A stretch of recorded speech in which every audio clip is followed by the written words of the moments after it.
to me. Through the windows of my disguise, you were one of the few who really knew me. You always took me by surprise. Since Stonewall Drag has been there. Since before Stonewall Drag has been there, but with Stonewall we earned our cred. And now 45 years later, every single person here, whether they're wearing latex, whether they're wearing rubber, whether they're in leather, whether they're wearing a polo shirt and shorts walking down the street, we're all trying to represent something that's part of who we are. It's part of the inside of what we are. It's trying to express ourselves. I'm not trying to convince anybody that I'm a woman, because I'm not. You know? And again, it's all about my joy of exploring gender in a way that's, for me, together in one thing, not a binary thing, but just a mixture of it all. So I'm 57. I was turning 40. I was 39 when I first put on makeup. And I was like, wow, isn't this odd to kind of have waited, that long to do that? I normally do my eyes first because of there's fallout that happens when you put all these powders on your face, and once I wipe it away and the lashes are on and I look at myself, I'm like, there she is. Those are robust as eyes. Talking about it like this, it's so weird. It makes the hair on my body stand up. The wig is the last touch, where he goes to she and Joey goes to Robusta.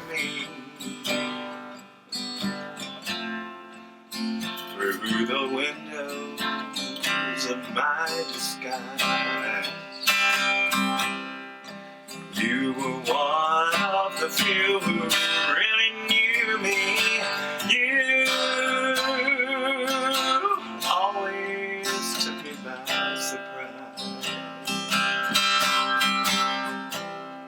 And then I have this trimmer, and it's called Essential Trimmer, and maybe someone else watching this will have it. And I mean, I didn't perform for a while because of it. I moved here and I knew I couldn't be a waiter. I mean, there are some things I could not do, but who says I can't be a performer that's got a little trimmer? I mean, Katharine Hepburn. When I found out that Katharine Hepburn had the same Essential Trimmer, it was kind of a day that changed my life. This is a lot of painting. This is putting on makeup. I mean, whatever, you get into drag, whatever you're going to call your process. I call it painting because I feel like this is like primer, right? I like to think that candy keeps Will in check. A lot of times when I want to be super angry or go off or whatever, I'm like, what would Candy do? Candy would keep her shit together. You should be more like Candy. So, I try.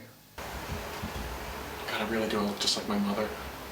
There's all this bullshit that goes into it to feminize a very male body.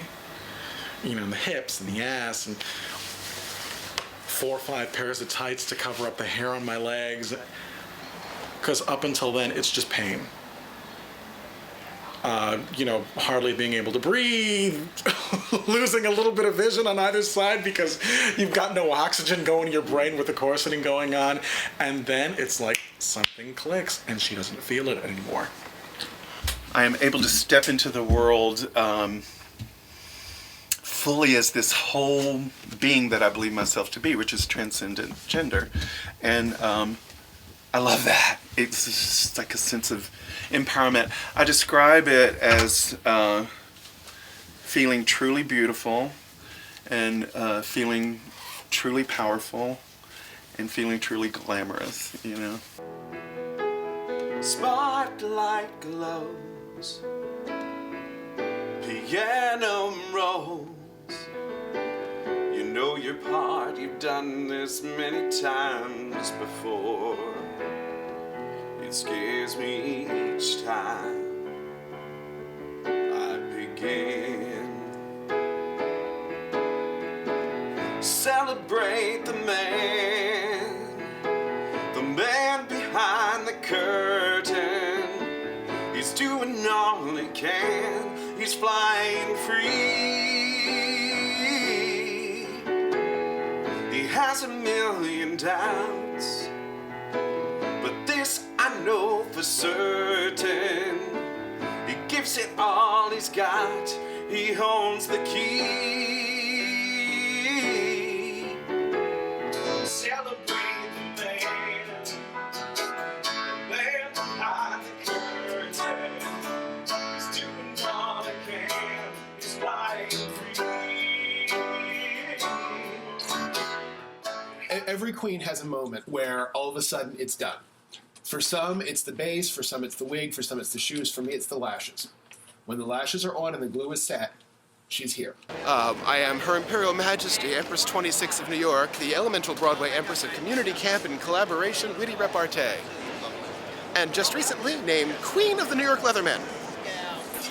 If Michael were here, and he's not, but if he were, he would definitely be stopping by the latex rubber table.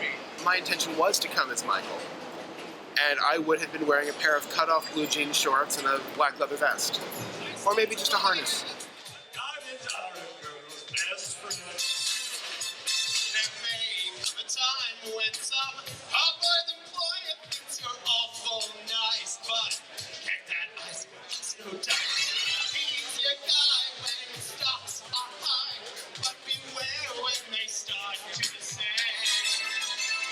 I got a home in glory land that outshines the sun. I got a home in glory land right here that outshines the sun. I got a home in glory land that outshines the sun. Way beyond the blue. We did it at 7 o'clock in the morning. We went to go to my dad's grave. So drag is a commitment, and it's a lifestyle, I guess. We know this is dance to sing God's praise, that when we first begun.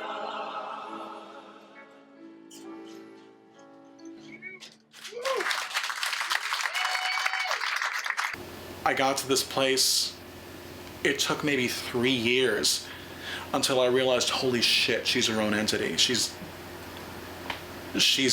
in me, but she's not me. I encounter plenty of people on a daily basis who I do not agree with, you know. And my practice is about knowing that their opinions are not the truth, you know, and forgiving myself and them for espousing hate. Look around, because drag is everywhere. It doesn't have to look like this. Drag can be much more subtle, much more simple. Whether it's the old couple that owns the antique store, the brothers and sisters who run the small bookshops, there are people putting themselves out there, adding a little bit of color to their lives that they may not otherwise be able to do. Through me, through the windows of my disguise, you were one of the few who really knew me. You always took me by surprise. And when I think about all the days gone past, well, of course, you know it's gonna make me cry.